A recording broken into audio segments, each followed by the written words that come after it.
High guys, আজকে একটা pure veg mix veg recipe নিয়ে চলে এসেছি তোমাদের কাছে। এই রেসিপিটা একদম pure 100% pure veg, no onion, no garlic. এতে দেখো অনেক রকমের ভেজিটেবলস রয়েছে।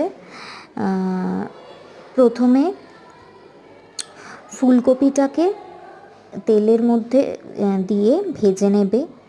তারপরে আলু, বিনস, ক্যারট এগুলো একসাথে দিয়ে ভেজে নেবে, ভেজে তুলে রাখবে।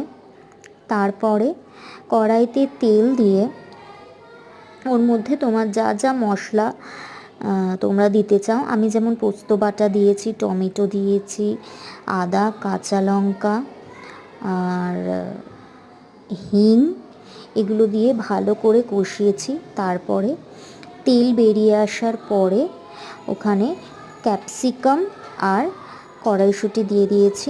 ক্যাপসিকাম কড়াইশুঁটি দিয়ে নাড়িয়ে কিছুক্ষণ নাড়িয়ে তারপরে একটু বয়েল হওয়ার জন্য 5 মিনিটস ঢাকা দিয়ে রান্না করেছি। তারপরে বয়েল হয়ে যাওয়ার পরে ভালো করে তেল বেরিয়ে আসার পরে একটু টক দই দিয়ে মিক্স করেছি। ভালো করে মিক্স করে যখন তেল বেরিয়ে এসছে, সব ভেজিটেবলসগুলো দিয়ে